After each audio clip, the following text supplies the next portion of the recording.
Welcome. We're going to be talking about the Four Noble Truths in Buddhism today. Let me reiterate what I said in the last video, and that is at this point, we're looking mainly at the understanding that we find in Theravada Buddhism, which is probably the closest to the understanding of the Buddha's teachings that was held by his first couple generations of disciples. And we'll talk about other forms of Buddhism beginning after we get done with these Four Noble Truths here. Four Noble Truths, in a nutshell here, are first of all, that all life is suffering. And the term for suffering here is dukkha. I'd like you to know it. The cause of suffering is desire or craving. You'll see it both ways. And the term here is tanha. Now, if you're one of my students using the Fisher text, it does not use that term in there, although it does talk about craving. But I'd like you to know the term tanha. The answer to the problem, the cure, is that the cessation of this desire that causes suffering obviously will end the suffering. And there is a discipleship, if you will, called the Noble Eightfold Path. And this is a process on your way towards ending, or we could say extinguishing, these desires that cause this suffering. Now, it's a lot deeper than that, but I just wanted to give you the first four here. Now, we're also going to be looking, as we talk about these things today, we're going to be talking at looking at the next slide here, which says key concepts, and we're going to be bouncing back and forth just a little bit. So this one we'll be talking about as well. The very next page, where it talks about the three characteristics of existence, dukkha, anicca, and anatta. And we're going to talk about what all of these things mean. And but let's go back and let's start here with the Four Noble Truths. And first of all, suffering.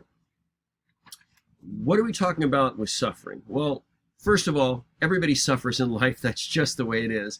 I would say that all religions, and even if you're not religious, everybody would agree that life involves a great deal of suffering. And anybody who's really introspective and has thought about it a lot would probably also agree with the statement that we actually make it worse a lot of times. Why do we make it worse a lot of times? Because we have expectations about the way things ought to be. And so this takes us down here to the second of the Noble Truths, and that is the cause of suffering, the cause of dukkha, is tanha, is desire. Now, let me say this first. You'll often see that the second Noble Truth says that the cause of suffering is craving.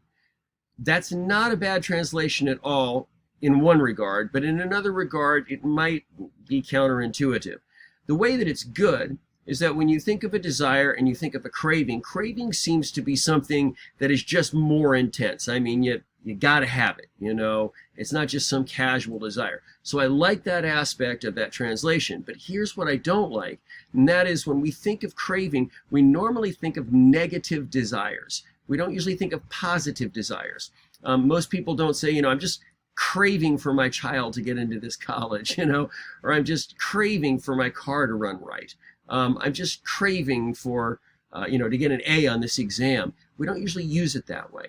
And so I want to stress the fact that it does not have to be what we would consider a negative desire or an unethical desire to cause suffering. Let's say that, you know, I get married and I have a beautiful little daughter, and, you know, I really would like her to have a happy life, and I'd like her to grow up and find a man that loves her and have children of her own and whatever. And she's playing in the front yard at 8 years old, and a drunk driver comes down the street and runs her down. Do I suffer? Well, yes, I do. And by the way, it's my suffering, not hers. You know, she's not feeling whatever pain came from being hit by the car anymore. She's gone. I'm the one that's suffering. And I'm suffering because I had a desire. I had many desires wrapped up into this one desire for her well-being that wasn't fulfilled. But were any of those desires bad desires? You know, not really. I mean, the desire for her to be loved, the desire for her to have a happy life, nothing wrong with those desires. But still, they cause suffering. Now, you might be thinking immediately, well, then if that's the case, then I guess we're always going to have suffering. And that is true, unless you want to become a renunciant and sit on top of a mountain in Tibet by yourself and meditate for 20 years. But assuming that you're in relationships with other people, yes, there is a certain amount of suffering in life that is inescapable. But we make it much, much worse. And that's what we're going to talk about now. So that's why I like desire better than craving, because of the fact that desire, we can think of positive desires too. And it doesn't have to be a negative desire to cause craving. And when I say positive and negative, I'm talking about our understanding now about what would be ethical and unethical, what would be helpful versus harmful. This is what I mean. Now, there's a couple other words here that I'd like you to write down. Besides desire and craving, they're very important: hope and expectation. Again, hope and expectation. Now, in some situations, desire, hope, and expectation might all be kind of synonyms. But in some situations, some work better than another. Obviously, when you're hoping for something, hope doesn't really tell you how much you expect it to happen. When you say you have an expectation, it means that you believe that this is what ought to happen. You might think that it's what ought to happen because that would represent order in the universe. You might think it's what ought to happen because that's what you deserve, whatever. But an expectation is something that we think ought to happen. Now, everyone suffers based on expectations. So let me give you a couple of story examples here, if you will. Imagine a movie star. This woman has won awards before. In fact, last year she was at the Academy Awards banquet and won an Oscar. And it was a great year for her. And so this year she's nominated for another movie. She, of course, is going to the shindig. And last year, she drove up at the end of the red carpet where everybody's taking pictures and stuff. She drove up in her really, really nice tricked out Rolls Royce with her chauffeur driving her, of course. And so this year she tells her chauffeur, we took the Rolls Royce last year. This year, let's go in the Bentley. Because, God forbid that anyone would think that she could only afford one exorbitantly priced luxury car, right? So the chauffeur goes to prepare the car and comes back up in just a few minutes and says, "Ma'am, I'm sorry, but the Bentley won't start. Its battery's dead, but I think it's the alternator. We're just going to have to take the Rolls Royce again." And the female movie star throws a fit. She is screaming and yelling and cursing and knocking things over and smashing, beautiful artifacts, smashing Ming Dynasty vases and just destroying stuff because she's so furious that the Bentley is not available for her use. Now, at this point, in face-to-face classes, I usually stop and pull the class and say, how many of you think that her suffering is real? How many of you think that this is, she is actually suffering? And there are usually some students that are like, no.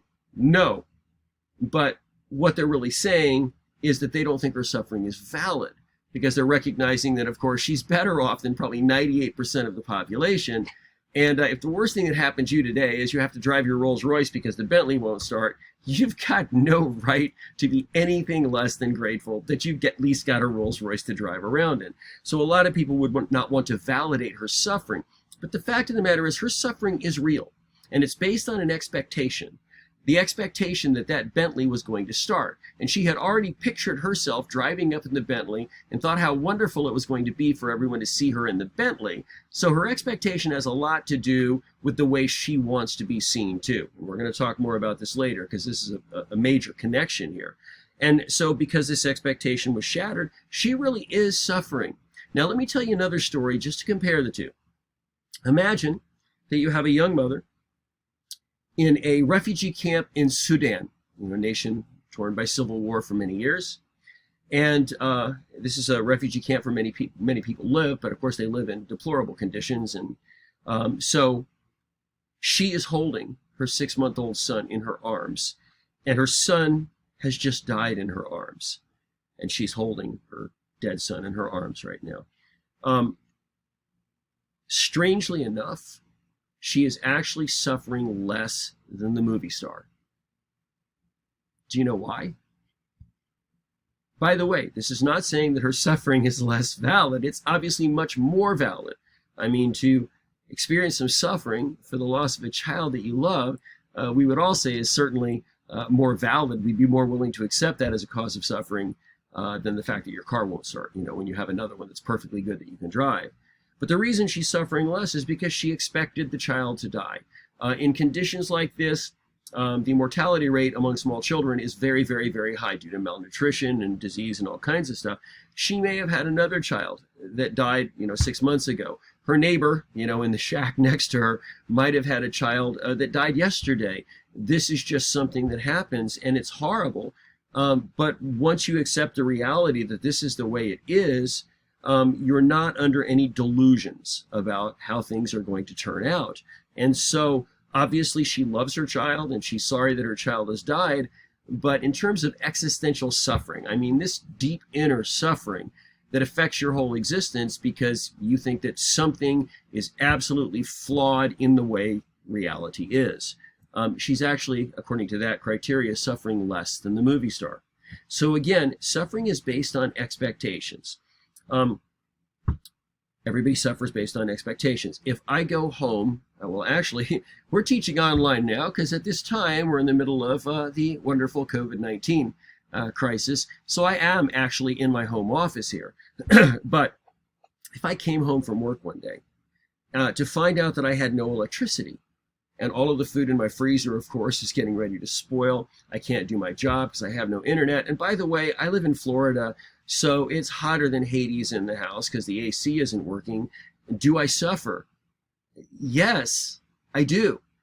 And a lot of it has to do with the fact that I expected to have this. I have the right to have this. I pay good money for this service. I can't live my life as I know it without electricity, and I expected it to be there. And so this really derails my whole life. I can't go on with my life the way it normally is until I fix this problem. It's like getting a flat tire on the freeway. You may have a lot more, important things to deal with, but you can't deal with anything else until you fix the tire and get your car driving again. So yes, I suffer. But you know what? All over the world, there are millions of people that come home at the end of the day, and they come home to no electricity, to no air conditioning, to no internet, and they don't suffer a bit because they did not expect it to be there.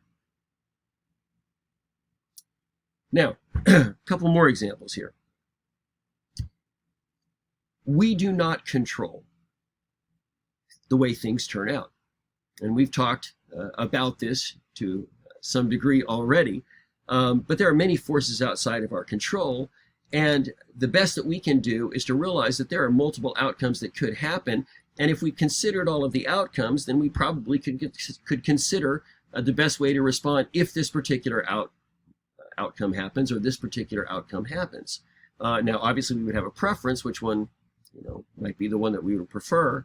But getting attached to what we consider to be the best outcome is another way of looking at this. For instance, let's say that I have a day off tomorrow. And let's say that, I'm a poor white boy working on my tan, and I'm like, I'm going out to the beach in the morning before it gets exorbitantly hot here. And I'm going to lay out on the beach in the morning and work on my tan. I get my heart set on that. So I'm laying in my bed, and I wake up at 8 o'clock in the morning, and I hear the rain just thundering on my roof. I'm deeply disappointed. I've gotten attached to the idea that I'm finally going to the beach, and so there's some inner suffering going on here. I've gotten attached to that idea. Now, on the other hand, what if tomorrow I had a day off, but I've been pretty sleep deprived, and by the way, this is a common situation, and I make up my mind, tomorrow I'm not setting the alarm. I'm staying in bed till noon. I don't care. And let's say I wake up briefly at 8 o'clock in the morning and I hear the rain thundering on the roof. Do I suffer?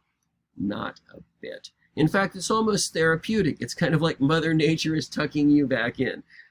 So we have the exact same story, and in one case I suffer, in the other case I'm marvelously content. So what is the difference? The difference is that I got attached to a particular outcome that I would have preferred.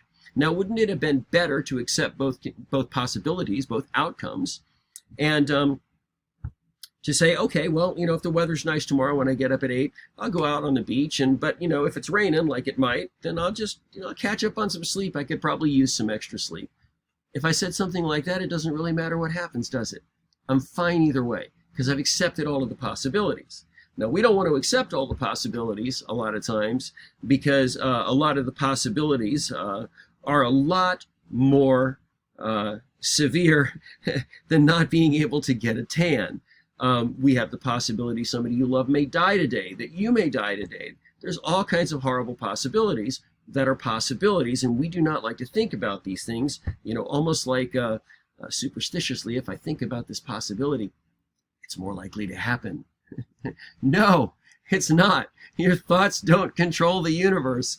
If you think it's more likely to rain today, that has nothing to do with whether or not it rains today. If you like superstition, that's fine, but we're going to talk about reality here. So let's look at another example. A silly one, okay? I have a lot of Latino friends and Latina friends, and I know some of them that have the most beautiful hair you have ever seen. I call it share hair. It's long and thick and just shiny and glossy and straight and just beautiful. Until it gets hit with 3 or 4 raindrops, and then it goes poof. Yeah, all the Latinas are like, yes, I understand completely. And do they suffer? Yes, in many cases. I can't believe he saw me like this, because they have an idea how they're supposed to look. And by the way, I'm just, not picking on anybody.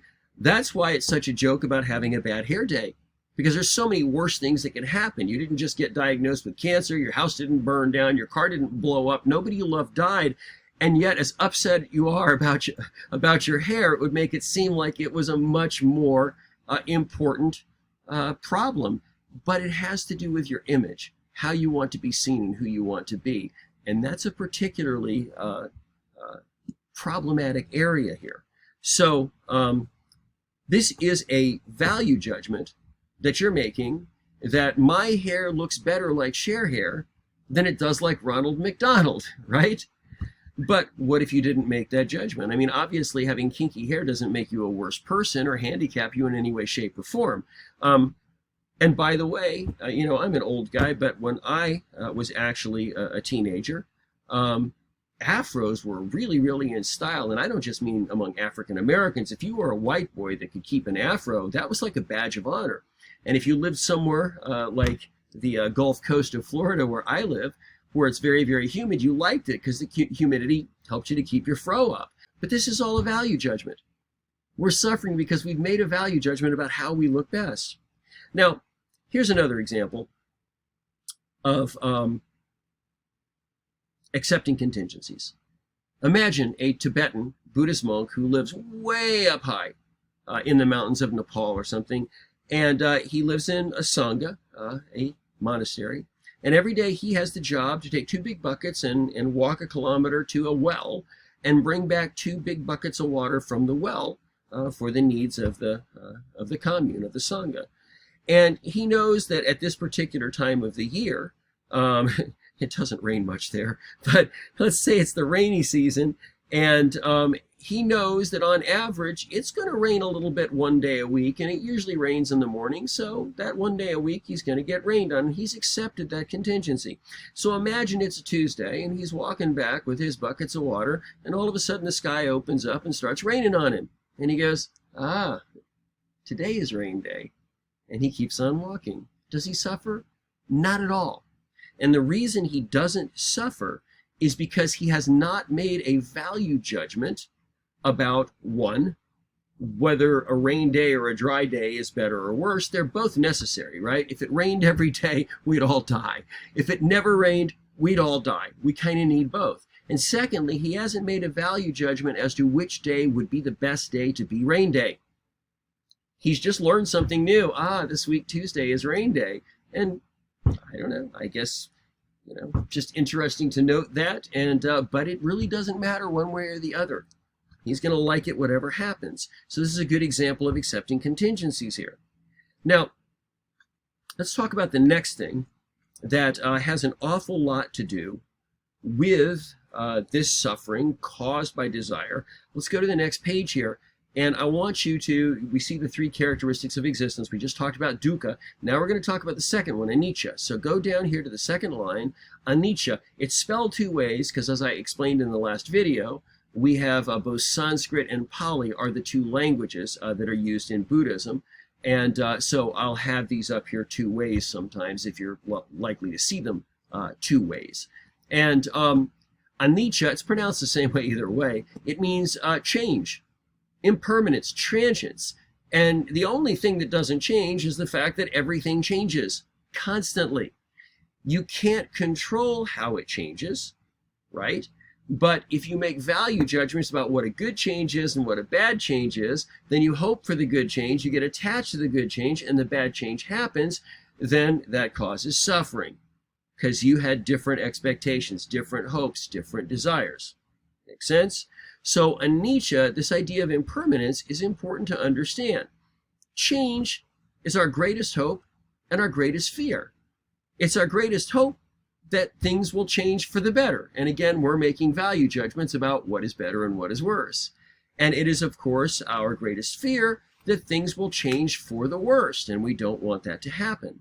So everything works because of the fact that everything is changing.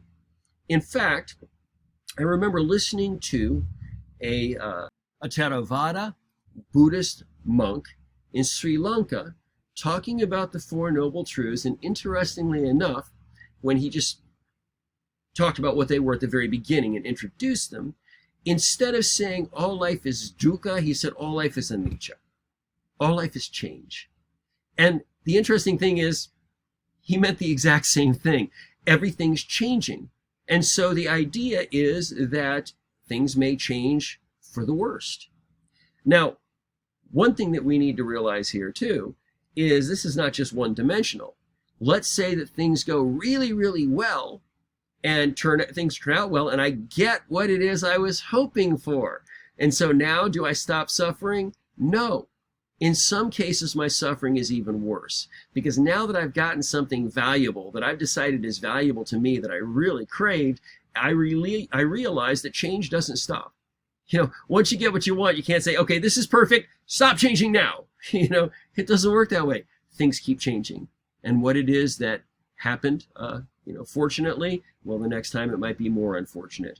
Whatever it is that you gained, now you have to fear losing it. And that's very important to realize. Even if we get what we want, now we have the fear of losing it because change is constant. If I'm walking through a bad area of town and I have $20 in my pocket, I'm really not worried about getting robbed. Okay, I'm not a rich man, but I mean, losing 20 bucks is not going to affect me in any major way. But if I'm walking through a bad section of town and I notice a couple of guys following me that look kind of shady, and I've got $2,000 cash in my pocket, now I'm a lot more concerned about getting robbed, because losing $2,000, that's a little bit more of a problem. Are you with me? So the more you have to lose, the more you fear losing it. So the more you've been able to create a life that's what you think it ought to be, the more you fear losing it. So it's really a catch-22. If you don't get what you want, you suffer. But if you get what you want, sometimes you actually suffer even more. Now let's go on and let's talk about these. You've heard me say we make value judgments. And we've talked about this before, but that's when, and only humans can do this, by the way. Other animals can't. When we first introduced the course, we talked about the difference between human beings and other animals, even really intelligent ones. And we talked about the fact that we make value judgments. We actually analyze things and we make a decision which is worth more, okay? Which is good, which is bad. And obviously every animal is going to have preferences that are based on instinct, that are based on conditioning from their experiences. They're not going to go into a situation where they know they're more likely to get hurt and feel physical pain. But this is not the same thing as a value judgment. A value judgment is something beyond that, where I say that one thing is good or another thing is bad, or one thing is worth more than another thing, or one thing is beautiful or one thing is ugly, or one thing is ethical or another thing is unethical. These are value judgments. So our desires are based on value judgments that one outcome is better than another outcome. And we might have very good reasons for making that value judgment. We might be making a deeply ethical value judgment according to the standards of the best in human society. So how do we make these value judgments? Here's where it gets interesting, and I mentioned where we get ourselves into it.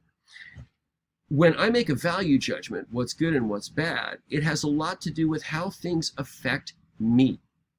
Now, that doesn't mean everybody else might not agree with a lot of the value judgments, because People in community, people in society might say, as a whole, if someone's running around killing people, it's bad for all of us.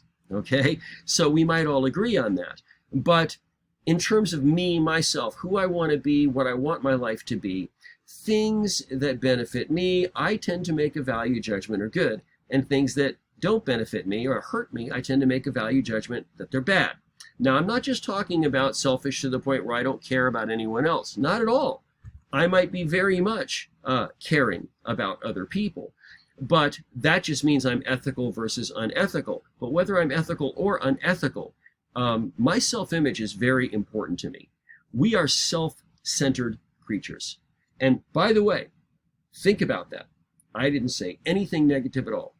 Okay. Now, if you say selfish or, self-absorbed or, I don't know, maybe that's got more of a negative connotation, but self-centered, that's the truth. We all are. When we look at every situation, we look at how the situation affects us based on who we think we are, and we think about, what kind of person we should be and how we should react to that. And so even if we're doing very ethical things, very charitable or altruistic things, our self-image has an awful lot to do with it. For instance, let's say that I really feel bad for people that are living on the streets or living in their cars. Maybe at some point in my time, I lived in my car and I realize how hard it is. And so I have a desire to help these people and I really would like to help them. My compassion and sympathy for their situation is real. However, there's still a lot of self involved. It's not selfless at all what I'm doing. And the reason is, even if I give exorbitant amounts of money to feed the poor or house them or whatever, I am choosing the kind of self that I want to be. I've made a decision that I'm a better self if I'm being charitable, if I'm giving money to the poor, than the kind of self that says, I don't care about anybody but me. Now, what this says is that I'm a more ethical person. I have accepted some standard that says that I should love my neighbor as myself, that I should be looking for opportunities to help someone who is worse off than I am. And so I'm deciding to be an ethical person. That's who I want to be. And there are other people that obviously make different choices, and they don't care about being ethical. They have some idea that they're a better person or a more powerful person if they don't care about anyone else and if they only care about themselves. But my point is, whether you're ethical or not ethical, your self-image, your self-identity, your idea of who you are and who you want to be is a part of every decision you make. You're making a decision what kind of person you want to be. And sometimes we may not even consciously think about that, but try to discipline yourself to think about that. And you'll be surprised how much it clarifies some complicated situations and how much easier it might make it to make a decision in those kind of situations if you think about the idea of who do I want to be? Who do I want to be in this situation? So self-centered. We esteem good versus bad based on how things affect our self-image. Now, remember we make value judgments? I make value judgments about myself too. Remember, we're the ones that can transcend ourselves. We can abstract ourselves and kind of look back at ourselves and think about, who am I and what am I and how do people see me and am I a good person and, how is this perceived when I do this? And other animals can't do that. And by the way, we're capable of more than that. We can go to double abstraction. We can look at the brain that's trying to look at the person and figure out who they are. We can look at the brain that's obsessing over that and say, brain, take a break. And there are many therapies today in terms of how to have peace in your life that feature a kind of double abstraction. But my point is, we think a lot about who we are and what we are, and we have an idea of who we are and who we want to be. And so if something helps my self-image, that is, adds value to my self-image, confirms that I'm worth something, confirms that my life is worth more, has meaning and purpose, these are the kind of things I say, that's good. And most of the time, if you're an ethical person, those things are not hurting anybody else. And so, there's no real problem with that, except for the fact that you're setting yourself up for all kinds of suffering, obviously. Now, let's talk about this for a second. Self-image. Where did it come from?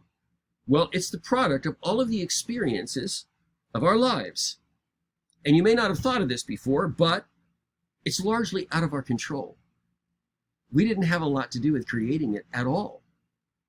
So think about this. You're probably familiar with the argument about nature versus nurture. In other words, which is more a determining factor of who I am, my DNA or the conditioning I receive in my early life and the way I'm treated and so on? You know what? It's an interesting conversation, but we don't have to go there. You know why? It doesn't matter, because they're both completely out of your control. You didn't choose your DNA any more than you chose where and when you were going to be born or what kinds of parents or whatever. You didn't choose either. So the point is, they're both out of your control, however much each one determines who you're going to be. Even if you had the same DNA, let's eliminate one cause. Even if you had exactly the same DNA, but somehow I could make you born in a different country, in a different century, to parents with very different personalities and very different occupations, and where your choices about who you're going to be in life are very, very different, you're going to grow up to be a different person, even with the same DNA. Makes sense? Kind of an indisputable thing. So we really don't create that. And the evidence of that is, think about, the unfairness of life. Think about when you went to school. There's some kid that's like so much smarter than everyone else that he's the guy that's going to be, designing rockets to go to other planets and, or writing computer programs and are making a millionaire. But as a kid with his Coke bottle glasses or whatever, he's despised by the other kids and they make fun of him and bullies beat him up on the way home from school and take his money. And this kid does not have a good self-image. He really doesn't. Unless he's got some incredible positive reassurance in another area of his life to balance this out. But those things are very, very hard, especially when you're in a formative age of trying to figure out who you are. So my point is, we're social creatures, and we define ourselves in relationship, whether it's familial, personal, career, whatever. And the kid who gets beat up every day after school has a much lower self-image than the kid that is chosen to be the quarterback of the football team, or the girl that's chosen to be the homecoming queen, And it's not fair. The guy that's chosen to be the quarterback or the girl that's chosen to be the homecoming queen, it might be because of their physique, it might be because of their beauty, but they didn't do anything to deserve that. And the poor kid that's not as good looking, that has the big nose or the Coke bottle glasses, he didn't say, I really want to be ugly. He's not suffering because of anything that he did wrong. So we see that. We know that life is unfair. So a lot of people right now are kind of bristling, going, yeah, but obviously we must have some kind of free will, or, some kind of... I'm not going to get into the free will argument at all. This is not my point, okay? But this is my point. It's really easy to make a case for determinism. You may have decisions, but all of our decisions are very constrained, if not fully determined beforehand. Okay? For instance, someone might say, no. I make my own decisions. When I chose to take this class, I wasn't sure if I wanted to take it. I did research. I talked to other people. I looked at my career field and thought about how this might help me in other areas. And after thinking about it and anguishing over it and praying about it for 2 weeks, I decided, okay, I'm going to take the class. And so I signed up for it. Now, after you went through all of that effort, and perhaps a little existential suffering, making the decision, you're not going to let anybody take the credit away from you for making the decision. But the fact of the matter is, I can very easily make a case that based on everything that has happened in your life, and everything you've learned about yourself, and everything that you want to be as a result, you might have anguished over the decision for 2 weeks, but it was inevitable that you would anguish over the decision for 2 weeks. And it was inevitable that after anguishing over the decision for 2 weeks, that you would end up making the choice that you actually ended up making. Again, I don't want to argue about it. I just want to show you how easy it just was for me to make that case. And let me go on and convince you even more. You have maybe some decisions to make, but even if you do have a sense of free will, your decisions are very, very constrained. That means, there's a narrow path that you can walk here, and you can go a little bit in one direction or the other. It's like taking an exam, and you've got a multiple choice question, and you've got 4 answers, A, B, C, and D. You can pick any one of those 4 answers, but that's all you've got to pick from. And life is like that. I can't do anything I want. I mean, right now I can choose to keep talking, or I can choose to sit here silently. I can choose to, finish the video, but I cannot choose to sprout wings and fly around the room in front of you guys. There are so many things I cannot choose to do because we do not control the world. There are so many forces outside of our control that we don't control. We've already talked about this. So let's look at this. This is more important than anything you might be thinking now. I want to get back to self-image, okay? Because if there's anything that we would want to control more than anything else in the world, it's our self-image. We'd like to be able to control that.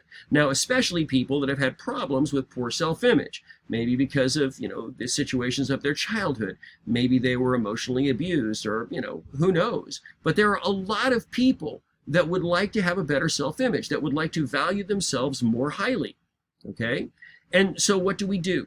Well, we try to put ourselves in situations that can help us feel better about ourselves. And there are situations that make you feel horrible. Have you ever been in love with someone and your whole life revolved around them? And, one day the person of your dreams breaks the news to you that, I really, at some point, was really taken with you, but I don't know. Something went wrong, the feeling's gone, and I really don't want to see you anymore. I'm just kind of looking at this and just feeling like this whole thing's negative and we're done. And maybe this blindsided you and you're absolutely crushed. Ever been fired from a job? Someone that thought you were valuable enough or your service was valuable enough to get paid, and they all of a sudden make a new value judgment that you're worth nothing. Goodbye. Those things are very demoralizing. And demoralizing is a fancy way of saying they make you feel less valuable because you determine how valuable you are by how valuable other people seem to think that you are. Does that make sense? And so, again, this is how we make these value judgments about what is good and what is bad. So we put ourselves in situations that are self-affirming. I don't want to put myself in a situation where I think there's a really good chance I'm going to be shot down and end up feeling empty and lost. And basically anything that happens that takes away value from you, it's like dying inside. In fact, sometimes people explain it that way, So much is broke in your heart and you're just like, man, I feel like I'm dying inside. I just feel empty. I feel desolate. And these are really, really good descriptions, actually. That's what it feels like. But what's dying is your hopeful image, your value that you attach to yourself. This has just been challenged, and challenged in the most horrible way, because the person that you thought was most likely to confirm your value is the person who has just told you you're not worth anything to them anymore. How devastating is that? That's insane. Now imagine this. Let's say I'm back in high school and it's time for the prom. And I want to invite a girl to the prom. And there's a girl in the school, and she's drop dead gorgeous. She's cover girl material. I can't think of anybody more beautiful in the world, and how sweet it would look if she was hanging on my arm. But I really don't think she likes me, and I think it is a distinct possibility that if I ask her to go to the prom, she's going to look at me and go, "You? Really? Yeah, right," and walk away. How's that going to make me feel inside? But now I know another girl, and she's cute. She's maybe not cover girl, but she's cute. I'm not ashamed to be with her at all, but I know she likes me. Every time I say hi to her, she looks at me and she smiles really nice, like I've made her day. And I can imagine asking her to the prom and she's going, "Really? Me? Really? Yes!" How does that make me feel about myself? So which girl am I going to ask to the prom? See, it's not about who's the beauty queen, but it has a lot to do with how this is going to make me feel about myself. Our self-image, and this is the point I've been making, is largely out of our control, which is why we try to put ourselves in situations that help our self-image, right? So what if I have a bad self-image and I want to change it?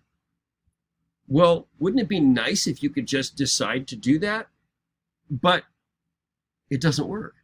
which is why the self-help industry is a multi-billion-dollar industry. And there's all kinds of ways to help you to improve your self-image. Some of them are religious, and there's all kinds of different ways. But why are these different methods so popular? Because to change, to improve your self-image, you need new outside data. I'll say it again. It was outside data that caused your self-image, because we define ourselves in relationship, and all the experiences of our life have taught us who we are.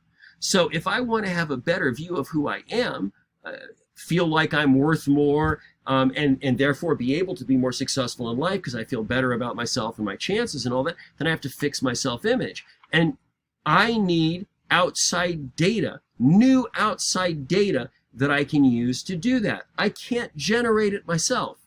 I can't. It has to come from somewhere else. And so what you're doing, if you're engaging, a life coach or a therapist or a guru or whatever, is you are engaging someone who is going to feed information to you about your potential, about the value of who you are, about the things that you can accomplish, about the path to these things. And this is the kind of outside data that I need to improve myself. We see this a lot. Again, the evidence of this is because we can't just create the data ourselves. Now, most of my students, most of you are fairly young, but you're probably familiar with the TV show Saturday Night Live. Decades ago, they've had many generations of actors on this show, but decades ago, there was a character in the show, and if I remember right, his name was Stuart Smalley. And by the way, the whole idea is this guy's got a small self-image. So Stuart Smalley, certainly the name goes along with the caricature of this guy. And I think he was played by Al Franken, the former senator or whatever. But anyway, he would get up in the morning and he would look in the mirror and he would smile at himself and he'd go, "You're good enough, you're smart enough, and doggone it, people like you." And he would tell himself that every day because this programming was supposed to get him in the right frame of mind to go out and be successful in his relationships in the world. And of course, you can probably already figure out what the joke is, because whatever he went out to do, it would go completely horribly wrong. And he would be just demoralized all over again, just reinforcing his sense that he sucked. And now, the point I want to make with this, as funny as it is even if you have some kind of mantra, even if you're like looking in the mirror going, "You're good enough, you're smart enough, doggone it, people like," it only works if you have data that is the case. In other words, if you're making up the data yourself and you don't have any input from anywhere else that somebody else sees you as being valuable, then to tell yourself you're valuable, it just doesn't work well. It only works when you're getting the data from somewhere else, and you've got so much mixed data in your life, but this positive data is what you want to focus on. So that's when the mantras start to help and so on. So again, all of this is evidence that we don't create our self-image, and we need a lot of help if we want to change it. We need new data to feel better about ourselves. So all of this to just talk about how self-centered we are. So this is how we make these value judgments. What kind of an outcome, what kind of a situation is going to make me improve my value, improve the way I think about myself, make me a better person. What kind of situation is that? And those are the things that we make value judgments are good things. And those are the things that we want to happen. Now, we might not be making informed judgments. Obviously, you can make all kinds of judgments that you think something is a good thing and it's not a good thing, and we don't even have time to get into that. But my point is, whatever value judgment you make, it has something to do with who you want to be and how you want to think about yourself. And people, unless they're horribly, horribly damaged, are always trying to have a better self-image. Okay?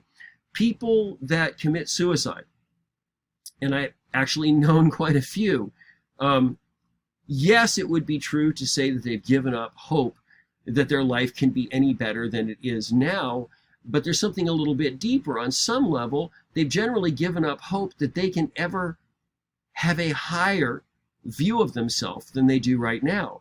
And when you say you hate your life, what you hate is yourself in that life. And so if there's no hope that you're going to feel better about yourself at all, if you've given up hope that that's going to happen, that's a big part of suicide. All right, moving on. So we've already said that our self-image is largely out of our control.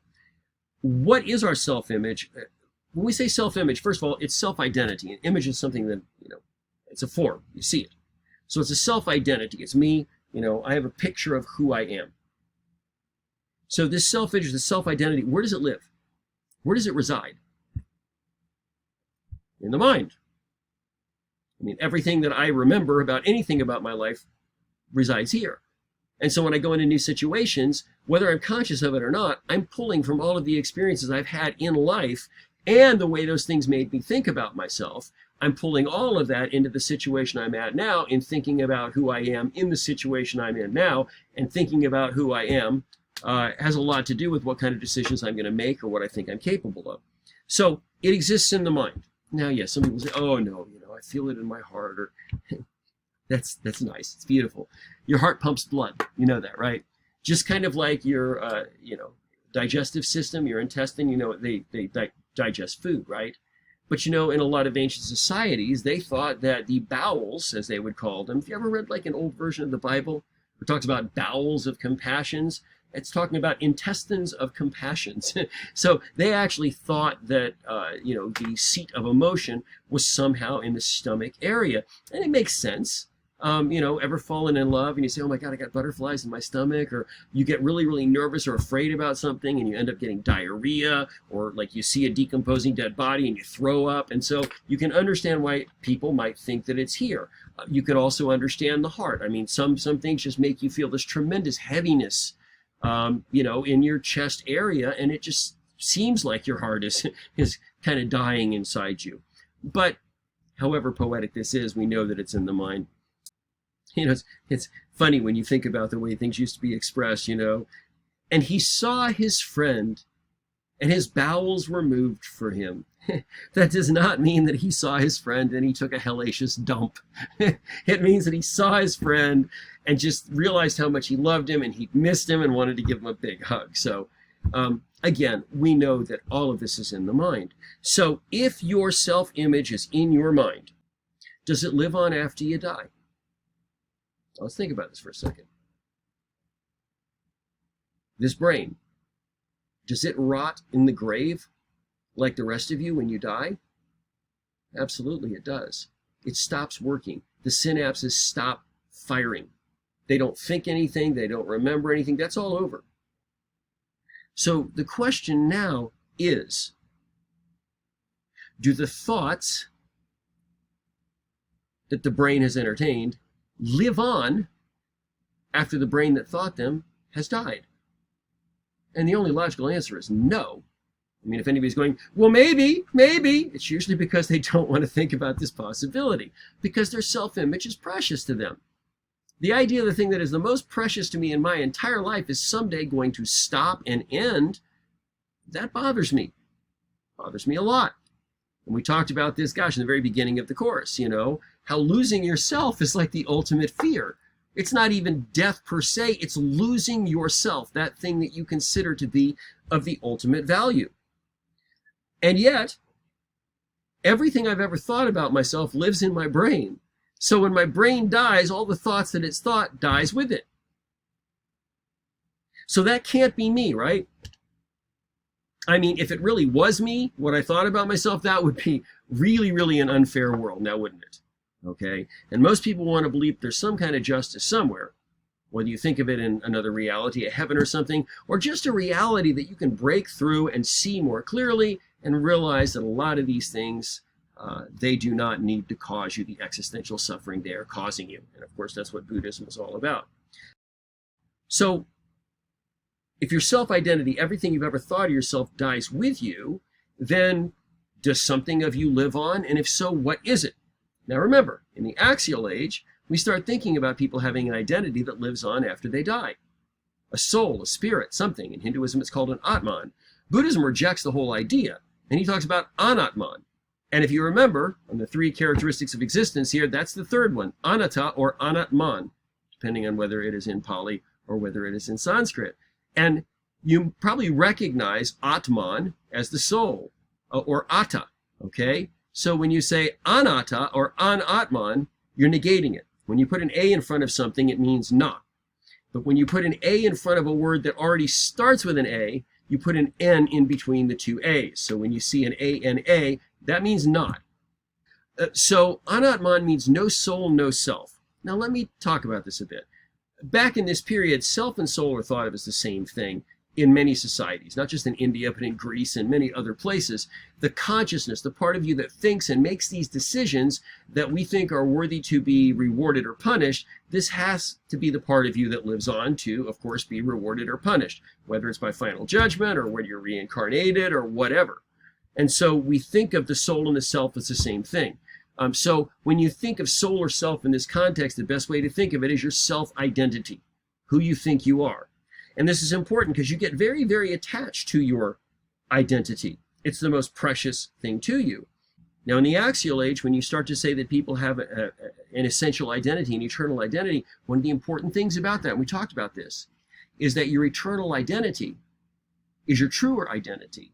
It is an identity and a value beyond the way that you are identified and valued in this life, which usually has to do with your occupation. And the axial age is the first time that somebody who's a shepherd says, well, yeah, God loves me just as much as the king. Nobody before the axial age would have thought like that. So we're saying that there's something that makes us essentially human, and that makes us equally valuable in some other reality. And so if I have a soul that lives on, it would be completely unfair if that soul had anything to do with the self-image that was completely out of my control. Then I would have no decision about whether I'm a good soul or a bad soul or anything. So there has to be a different identity here to have some sense of justice. So my point is, even if you have an eternal soul, you have no idea what it is. Now, you can sit in church your whole life and nobody will ever tell you this, but I want you to think about this.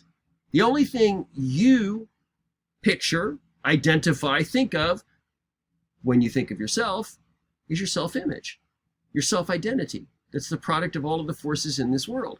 So if you have an eternal identity, a soul that is beyond your identity in this life, it's something completely different. And you have no idea what it is at all. What do you imagine? Let's say you imagine going to heaven when you die. What does a person who's waiting to go to heaven when they die imagine when they think of themselves going to heaven? Well, first of all, they've got to start with their self-image because that's all they've got. And so what they're thinking about is they're thinking about their self-identity fixed. I want you to think about that. That's very important.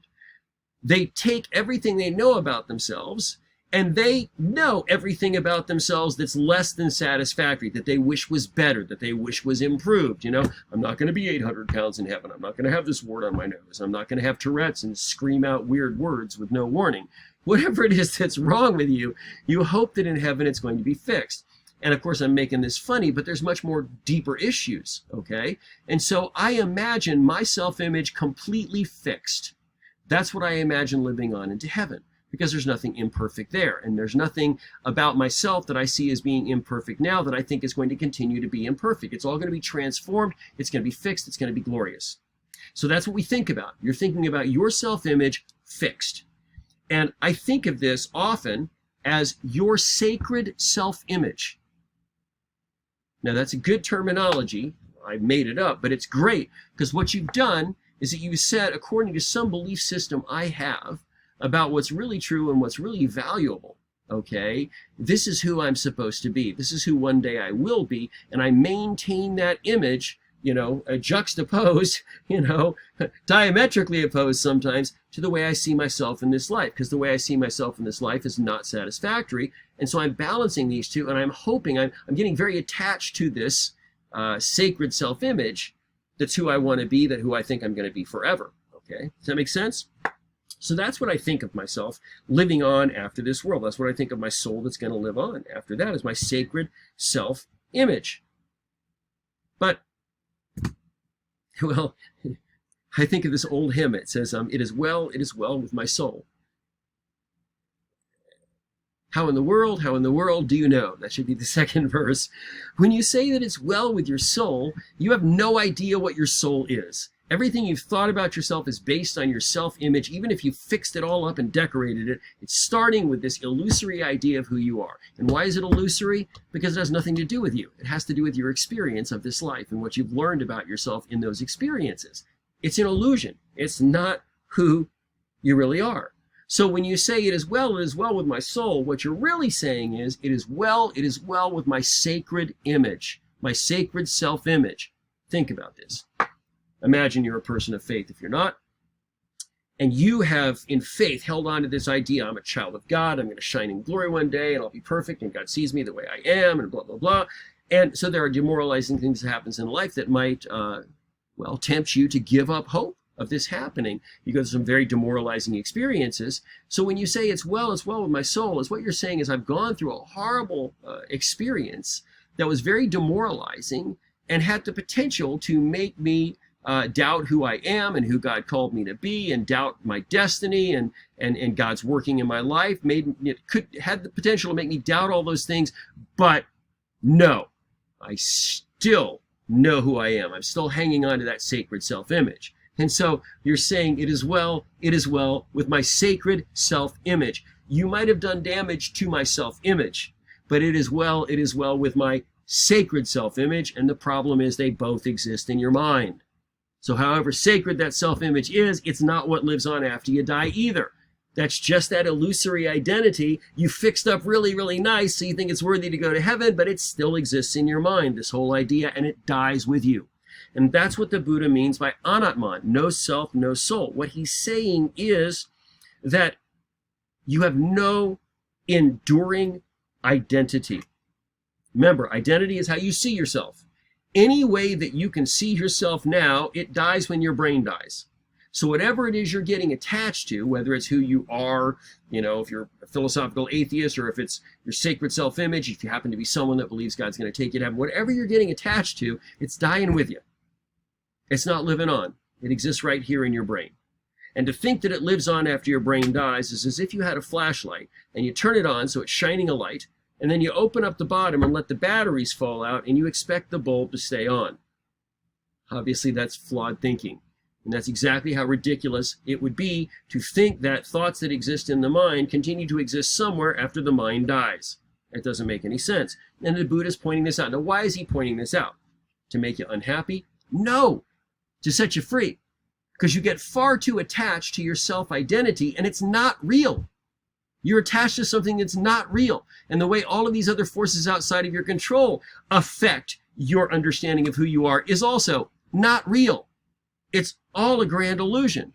And so why in the world, if all of my suffering is coming from embracing this as reality, how can it be bad to realize that it's illusory so I can get a little bit more detached from it?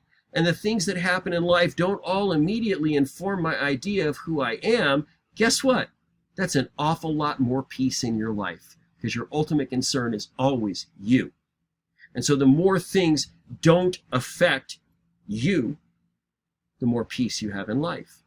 And sometimes something will happen and it is demoralizing, and you feel your self-value. You feel this demoralizing, but on a higher level, you can say, yes, it makes perfect sense that I feel that way now. And yes, it feels devastating, but that's not really me. I mean, that's just the human creature. That's the way I'm made, but that's not really me. And however I feel now, this situation didn't affect me as a person at all. That's all just an illusion. And the whole idea is it makes it easier for you to not be so darn attached and obsessed with yourself. Okay? Now, lastly, this is important, because remember, the Buddha, in some sense, is rebelling against some of these basic religious ideas in Hinduism. We talked about this a little bit before, but I haven't got to the crux of the matter yet. And that is, okay, first of all, what's your number one problem? You're too darn obsessed with yourself. And if you're a religious person who thinks that you're going to live on, then you're too darn obsessed with the person that you think is going to live on, your sacred self-image that you think is going to live on. You're way too obsessed with that, and that's causing most of your suffering. In Hinduism, What are you being told? You're being told that you have a soul, you have an Atman, and your ultimate religious responsibility is to get your Atman free.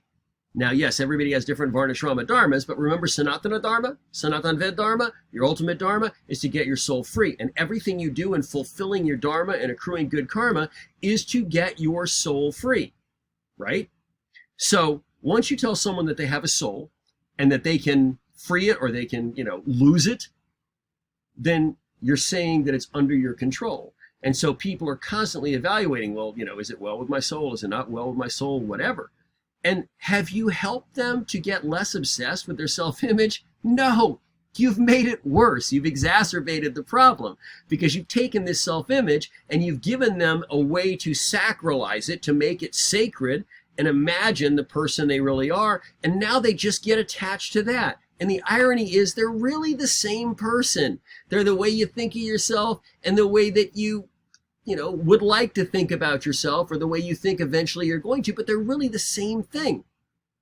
And so what happens is you get even more obsessed with your self-image because now it's your crucial religious responsibility to get your soul free. And so you have no idea what your soul is. All you know is your sacred self-image. So that makes you very, very obsessed with it. And everything that happens in life that affects your self-image, you feel like it's affecting you spiritually. Back to the hymn, it's well with my soul. And so this kind of a religious teaching and structure actually exacerbates your existential suffering. This is why the Buddha says you need to leave society. And we mentioned Buddhism starts as a monastic movement. You got to get out of the society, out of the structure that continues to reinforce that your highest responsibility is to be obsessed with your sacred self-image and work your whole life to get it free, lifetime after lifetime after lifetime. Now, we already mentioned that Siddhartha has a problem with the idea that you have to go through, a certain number of lifetimes before you can finally attain some kind of enlightenment.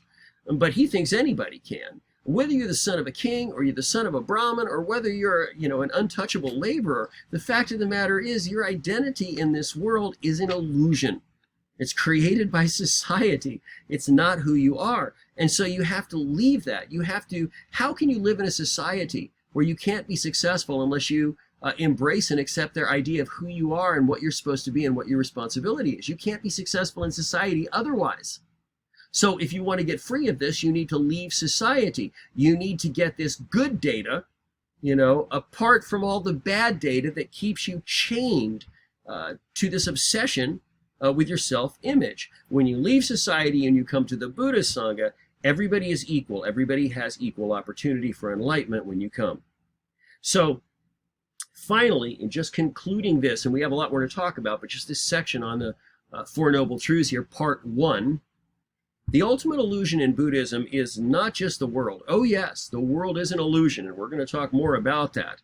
But the ultimate illusion is not the world that you live in. The ultimate illusion is who you think you are. Your idea of who you are, your self-identity, that's the ultimate illusion. And it's your attachment to that that causes you so much suffering. Because all of these desires that we talked about that cause suffering are linked to how they affect your understanding of who you are and the value, your value. And so the suffering comes from being concerned for something that is not real. Let me ask you a couple questions. First of all, we've already established that if you have a soul, you have no idea what it is. Because every time you try to think about a soul, you're starting with the raw material of your self-image and you're just trying to change it enough to where it looks like a soul. That's not a soul. That's you fixing your self-image. You have no idea what your soul is. Now here's a logical question. If you have no idea what your soul is, in other words, you can't even conceive of it, how much power could you possibly have over it? I mean, there are things I can completely conceive of and understand that I have no power over them, like the weather. But if you've got something that is so far beyond your experience, I can't even conceive of what it is, how much power could I possibly have over it? If I don't even know what my soul is, really, can I save it? Really? Can I lose it? I mean, and if I did lose it, I wouldn't even know it because I don't know what it is. Does that make sense? So the whole idea that you have some responsibility to preserve something that you can't even conceive of is ridiculous. And so you need to get free of this illusion and this lie by leaving the society that perpetuates it. Now, we'll talk more about how Buddhism becomes a lay movement as we go on. But remember, it starts as a monastic movement. Now, some people might say, but yeah, how could you get so attached? How could you be so obsessed with something that's a complete illusion? Easy. We do it all the time. Imagine that I hypnotized, Mr. Smith sitting over here, and successfully. And I hypnotized Mr. Smith to believe that he's got $2 billion. I could wake him up right then, and he'd already be a much more somber person. He's already got much more to worry about losing. But let's make it worse. Let's say that I hypnotized Mr. Smith to believe he's got $20 billion, and right now, his executive officer, his financial officer, his investment manager, his significant other, and a few other people are all conspiring against him and are systematically funneling off these funds into offshore accounts. And if he doesn't figure out how they're doing it and stop it in the next couple of months, he's going to be broke. Now wake him up from hypnosis. Is he suffering? Hell yes, he's suffering. Deeply. Is he suffering because he has $20 billion that he's losing? No. He doesn't have $20 billion at all. Why is he suffering? Because he thinks he has $20 billion to lose. And he thinks that there's a good chance of losing it.